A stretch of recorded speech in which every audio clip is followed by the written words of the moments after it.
ગઈ તારીખ 1-2 માર્ચના રાત્રિના રોજ એ ડિવિઝન પોલીસ સ્ટેશન વિસ્તારમાં કડિયાવાડમાં જે બનાવ બનેલો, જેમાં મરણ જનાર રાશિસ ઉર્ફે ભયુ સોલંકી, જે મૂળ જામકાનો વતની હોય, તે જૂનાગઢ સિવિલ ખાતે લઈ ગયેલ. ત્યારબાદ રાજકોટ સિવિલ હોસ્પિટલમાં સારવાર માટે દાખલ કરવામાં આવેલો. ત્યાં સારવાર દરમિયાન ફરજ પરના ડૉક્ટરે તેને મૃત જાહેર કરેલો અને એ ડિવિઝન પોલીસ સ્ટેશન ખાતે આ બાબતે છે ડીઓ જાણ કરવામાં આવેલી. ત્યાંથી પોલીસ દ્વારા રાજકોટ પહોંચી અને ઇન્ક્વેસ્ટ પંચનામું ભરવામાં આવેલું, જેમાં મૃતકના શરીરે થાપાના ભાગે જે જીવલેણ ઈજા જણાઈ આવેલી. આથી બનાવની ગંભીરતાને ધ્યાને રાખી એ ડિવિઝન પીઆઈએ ફોરેન્સિક પીએમ માટે સંબંધિત સિવિલ હોસ્પિટલને જણાવેલ. જ્યાં તેનું ફોરેન્સિક પીએમ થતાં પીએમ કરનાર પેનલ ડૉક્ટરના જે પ્રાથમિક ઓપિનિયન હતો કે થાપાના ભાગે જે જીવલેણ ઈજા થઈ છે તેના લીધે છે આ રાશિસનું મૃત્યુ થયેલું છે. ત્યારબાદ આ રાશિસ બનાવનો જે સમયગાળો છે 1 માર્ચ અને 2 માર્ચના રાત્રિના 2 થી 4 વાગ્યા દરમિયાન એની વિગતવાર ઊંડાણપૂર્વક તપાસ કરવામાં આવેલી કે આ રાશિસ ઉર્ફે ભયુ સોલંકી આ સમયે ક્યાં હતો અને તેની સાથે કોણ કોણ વ્યક્તિ હતા.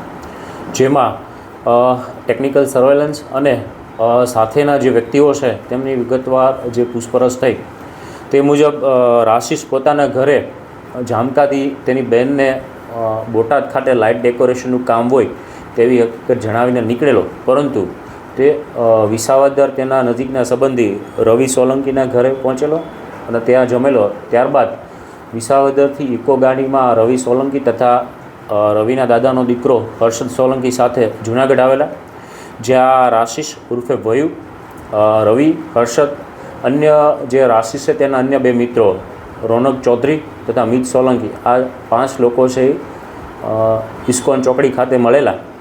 ત્યારબાદ છે કાળવા આવેલા અને કાળવાથી કડિયાવાડ પાસે મિત સોલંકી જ્યાં રહે છે વૃંદાવન એપાર્ટમેન્ટ તેની પાસે આવેલા અને ત્યાં બેઠા હોય એ સમયગાળા દરમિયાન છે રોનક ચૌધરી અને મરણ જનાર રાશિસ ઉર્ફે ભયુ સોલંકી બંને એકબીજાની મજાક મસ્તી કરતા હોય તેમાંથી બોલાચાલી થયેલા. ત્યારબાદ ગાળાગાળી સુધી મામલો પહોંચેલો અને એકબીજાના કોલર પકડેલા. એવામાં આ રોનક ચૌધરી ઉશ્કેરાઈ ગયેલો અને પોતાના પેન્ટના નેફામાં રહેલ છરી વડે મરણ જનાર રાશિસના થાપાના ભાગે છે એ હુમલો કરેલો.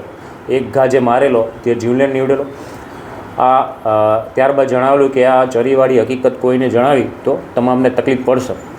આ સમયે અન્ય જે મિત સોલંકી, રવિ સોલંકી તથા હર્ષદ સોલંકી અને રોનક ચૌધરી આ તમામ છે એ રાશિસને ઇકો ગાડીમાં છે સિવિલ હોસ્પિટલ સારવાર માટે લઈ આવેલ અને ત્યાં છે તેના રાશિસના બેનને આ બાબતે જાણ કરવામાં આવેલી કે રાશિસને લાગી ગયેલ છે માત્ર તેવી હકીકત જણાવી, પરંતુ જૂનાગઢ સિવિલમાંથી તેને વધુ સારવારની જરૂર જણાતા રાજકોટ ખાતે રિફર કરવામાં આવેલો અને ત્યાં સારવાર દરમિયાન છે મૃત જાહેર થયેલો. મુખ્યત્વે આ આરોપી રોનક ચૌધરી છે મજૂરી કામ કરતો હોય અને બોલાચાલી ગાળાગાળીમાંથી આ બનાવની શરૂઆત થયેલી. અચાનક ઉશ્કેરાઈ જાય અને ચરી વડે છે હુમલો કરેલો છે. હાલ આ રોનક ચૌધરીને છે એ રાઉન્ડઅપ કરવામાં આવેલો છે. આગળની તપાસ એ ડિવિઝન પીઆઈના કરી રહેલ છે. 1-2 માર્ચના જે બનાવ બન્યો અને ત્યારબાદ રાશિસ તથા તેના નજીકના સંબંધીઓએ જે વિગતો જણાવેલી કે પડી જવાથી કે ગાડી પરથી પડી જવાથી અથવા તો વાગી ગયેલું છે એવી હકીકત જણાવેલી, પરંતુ આ રવિ અને અન્ય જે હર્ષદ સોલંકી તથા મિત સોલંકી આ તમામની પોલીસ દ્વારા યુક્તિ પ્રયુક્તિથી પૂછપરછ કરવામાં આવેલી. પહેલાં જે હકીકત જણાવતા હતા તે મુજબ ઇકો ગાડી તેમને કડિયાવાડ મૂકી ગયેલી. ત્યારબાદ ફોન આવતા ફરી તેમને લેવા આવેલી, તો આ તમામના સીડીઆર ચેક કરતા આ સીડીઆરની સાથે સાથે એમની વિગતવાર પૂછપરછ કરતાં અંતે આ રવિ, મિત અને હર્ષદ આ ત્રણેય કબૂલાત કરેલી કે ખરેખર બનાવ છે આ પ્રકારે બનેલો, પરંતુ રોનક ચૌધરીએ જે કહેલું કે આ ચરીવાળી વાત કોઈને કરી છે તો છે એ મુશ્કેલી પડશે, આથી ગભરાઈ ગયેલા અને આ હકીકત છુપાવેલી. છેલ્લે જ્યારે અંતિમ વિધિમાં રાશિસના ઘરે ગયેલા ત્યારે રવિ સોલંકીએ છે રાશિસના સિસ્ટર નેહાબેનને આ વાત કરેલી કે ખરેખર રોનક ચૌધરીએ એને ચપ્પુ મારી દીધેલું છે, જેના લીધે છે એને ઈજા થઈ અને સારવાર માટે મોકલી આપેલો. તેનાથી પોલીસને આ તમામ કડીઓ મળી આવતા એ ડિવિઝન પોલીસ સ્ટેશન ખાતે ગુનો દાખલ કરવાની તજવીજ શરૂ છે અને આરોપી પણ રાઉન્ડઅપ કરેલ છે. રોનક ચૌધરી વિરુદ્ધ હાલ કોઈ ગુનાઓ નોંધાયેલા નથી. મજૂરી કામ કરતો હોય પરંતુ સખતમાં સખત સજા થાય તે રીતે કેસ પેપર તૈયાર કરવાની થશે ફોરેન્સિક